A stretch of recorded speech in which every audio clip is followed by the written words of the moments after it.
एल्टीग्रेड biology की best तैयारी के लिए आज का टॉपिक लाए हैं रुधिर पर प्रैक्टिस सेट।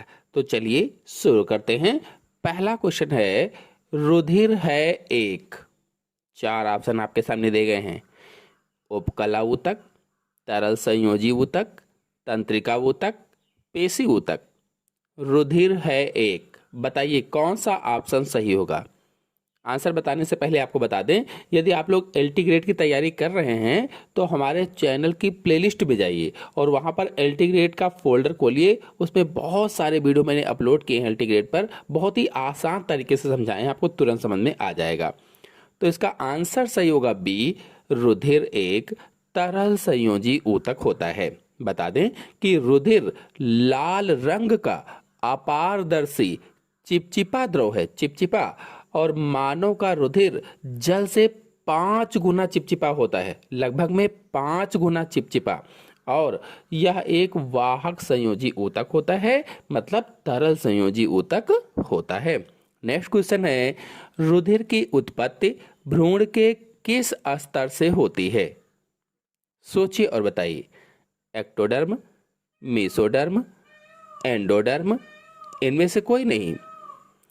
रुधिर की उत्पत्ति भ्रूण के किस स्तर से होती है। कौन सा ऑप्शन सही होगा। ऑप्शन सही होगा बी, मीसोडर्म से होती है। रुधिर की उत्पत्ति भ्रूण के मीसोडर्म से होती है। बता दें कि भ्रूण के विकास के दौरान 3 प्राथमिक जननिक स्तरों का निर्माण होता है। 3 जननिक स्तरों का, वो स्तर कौन कौन से हैं। एक्टोडर्म, मीसोडर्म और एंडोडर्म। इनमें से जो मीसोडर्म है उससे रक्त या ब्लड या रुधिर की उत्पत्ति होती है। नेक्स्ट क्वेश्चन है, रुधिर का पीएच होता है। रुधिर का पीएच कितना होता है। 4 ऑप्शन दिए गए हैं, कौन सा सही होगा। पीएच यानी पोटेंशियल ऑफ हाइड्रोजन। आपको बता दें कि रुधिर का पीएच मान 7.36 से लेकर के 7.54 के बीच में होता है, इसलिए इसमें आंसर सही होगा डी। आपको बता दें, यदि रुधिर का औसत पीएच मान पूछा जाए तो 7.4 होता है। औसत पीएच मान 7.4 होता है, इसीलिए रुधिर हल्का क्षारीय प्रकृति का होता है। नेक्स्ट क्वेश्चन है, निम्न में से किसके रुधिराणु में केंद्रक पाया जाता है। आप लाल रुधिराणु यहां कर सकते हैं, ज्यादा सही क्वेश्चन होगा। निम्न में से किसके लाल रुधिराणु में केंद्रक पाया जाता है। सोचिए और बताइए। मनुष्य, गाय, ऊंट, हाथी।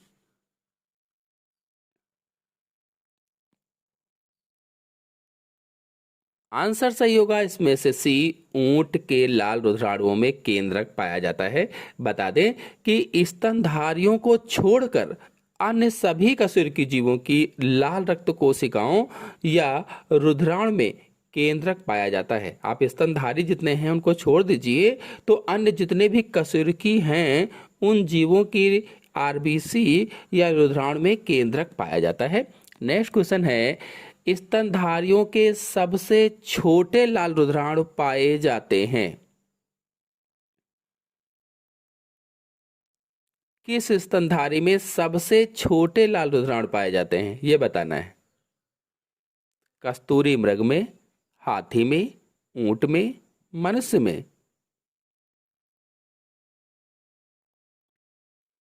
आंसर सही होगा इसका पहला, कस्तूरी मृग में सबसे छोटे लाल रुधिराणु पाए जाते हैं।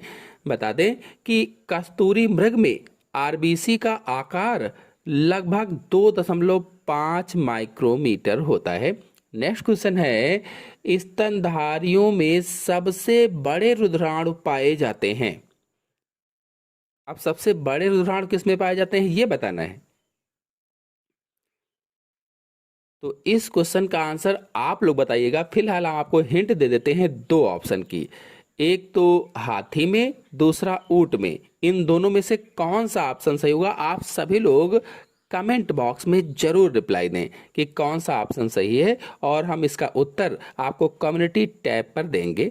नेक्स्ट क्वेश्चन है, स्तनधारियों के एरिथ्रोसाइट में अनुपस्थित होते हैं। एरिथ्रोसाइट्स में अनुपस्थित होते हैं केंद्रक, गाल्जिकाए, सेंट्रियोल, ये सभी। एरिथ्रोसाइट्स यानी आरबीसी। तो इसमें आंसर से होगा लास्ट वाला, ये सभी। नेक्स्ट क्वेश्चन है, निम्न में से कौन ग्रेनुलोसाइट नहीं है? ग्रेन्युलोसाइट कौन नहीं है? आपको बता दें कि जो डब्ल्यूबीसी होती है, डब्ल्यूबीसी दो प्रकार की होती है। जो श्वेत रक्त कणिकाएं हैं, व्हाइट ब्लड सेल्स होती हैं, दो प्रकार की होती हैं, ग्रेनुलोसाइट्स, एग्रेनुलोसाइट्स। जो ग्रेनुलोसाइट्स हैं वो इसमें एसियोनोफिल है, बेसोफिल है, न्यूट्रोफिल है, और जो लिम्फोसाइट है ये ग्रेनुलोसाइट नहीं है। तो ऑप्शन सही होगा इसमें से बी, लिम्फोसाइट। तो लिम्फोसाइट क्या है? तो ए ग्रेनुलोसाइट है। लिम्फोसाइट ए ग्रेनुलोसाइट होता है। नेक्स्ट क्वेश्चन है, मनुष्य में लाल रुधिराणु का जीवन काल होता है 80 दिन, 100 दिन, 120 दिन, 140 दिन। आरबीसी की लाइफ कितनी होती है ये बताना है। तो हम सभी लोग जानते हैं 120 यानी 120 दिन की लाइफ होती है।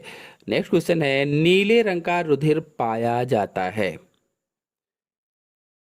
किस संघ के जंतुओं में? नीले रंग का रुधिर पाया जाता है। 4 समूह यहां पर दिए गए हैं, दो दो संघ के। सोचिए और बताइए कौन सा ऑप्शन सही होगा।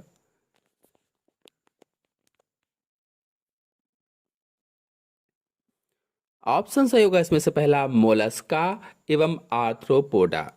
यानी जो मोलस्का और आर्थ्रोपोडा हैं, इस संघ के कुछ जीवों में नीले रंग का रुधिर पाया जाता है। कुछ जीवों में क्यों पाया जाता है? क्योंकि इनके रक्त में हीमोसाइनिन नामक वर्णक पाया जाता है, या हीमोसाइनिन नामक पिगमेंट पाया जाता है। कौन कौन से जंतु हो सकते हैं? जैसे ऑक्टोपस ले लीजिए, घोंघा है, केकड़ा है, आदि में हीमोसाइनिन पाया जाता है। नेक्स्ट क्वेश्चन है, हीमोसाइनिन श्वसन वर्णक में पाया जाता है। जो हीमोसाइनिन श्वसन वर्णक है इसमें क्या पाया जाता है?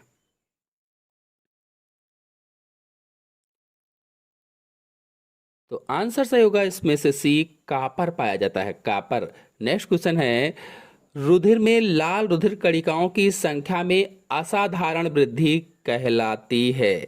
अगर लाल रुधिर की संख्या बहुत तेजी के साथ बढ़ रही है, असाधारण संख्या हो रही है, तो उसे कौन सा रोग कहेंगे? 4 ऑप्शन आपके सामने दिए गए हैं, 3 रोगों के नाम हैं और लास्ट वाला इनमें से कोई नहीं लिखा गया है।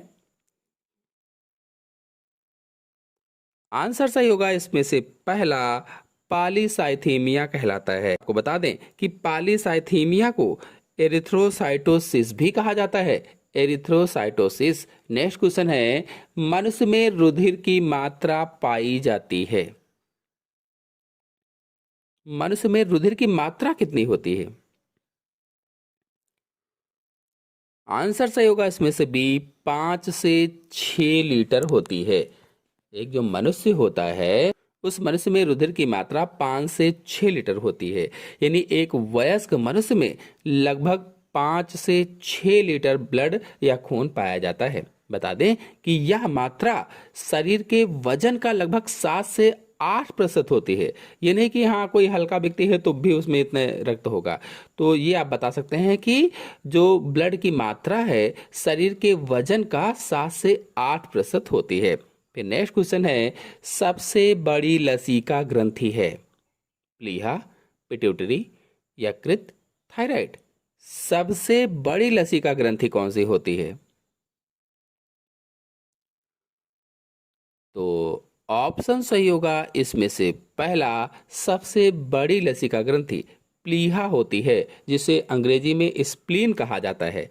आपको बताते चलें कि प्लीहा या स्प्लीन सबसे बड़ी लसिका ग्रंथि है और प्लीहा पेट के ऊपरी बाएं हिस्से में पसलियों के नीचे स्थित होती है, ऊपरी बाएं हिस्से में पसलियों के नीचे होती है।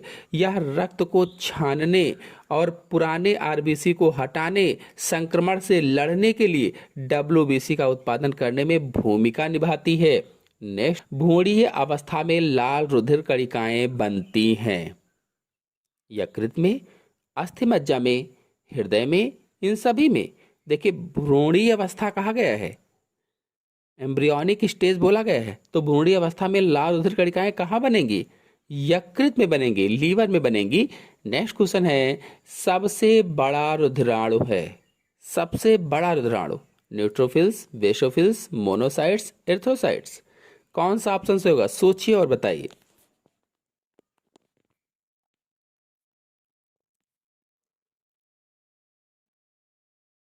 तो आंसर सही होगा इसमें से सी, मोनोसाइट्स होते हैं सबसे बड़े रुधिराणु। नेक्स्ट क्वेश्चन है, एबियो रुधिर वर्ग की खोज की थी लैमार्क ने, डार्विन ने, लैंडस्टीनर ने, हुंगो डी व्रीज ने। एबियो रुधिर वर्ग की खोज किसने की थी? आंसर सही होगा इसमें से सी, लैंड स्टीनर ने की थी। नेक्स्ट क्वेश्चन है, रुधिर वर्ग ए बी की खोज की थी, कौन सा ऑप्शन सही होगा?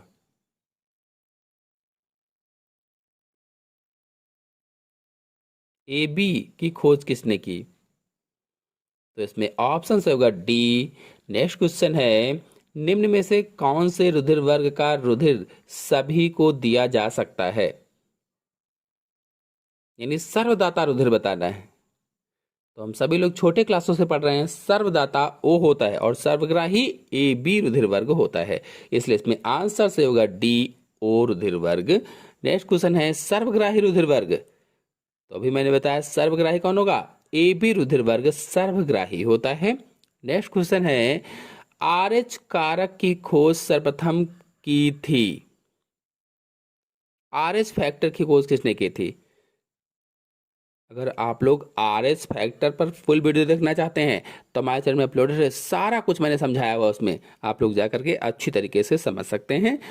तो आरएच कारक की खोज लैंड स्टीनर एवं वीनर ने की थी, पहला वाला ऑप्शन सही होगा। नेक्स्ट क्वेश्चन है, विश्व में लगभग कितने प्रतिशत लोग RH प्लस होते हैं? 15%, 50%, 30%, 85%। तो आंसर सही होगा इसमें से डी, 85% लोग RH प्लस होते हैं। नेक्स्ट क्वेश्चन है, या RH, नेक्स्ट क्वेश्चन है, मनुष्य के हृदय के किस भाग में अशुद्ध रुधिर होता है? 4 ऑप्शन आपके सामने दिए गए हैं, बताना है किस भाग में अशुद्ध रुधिर होता है।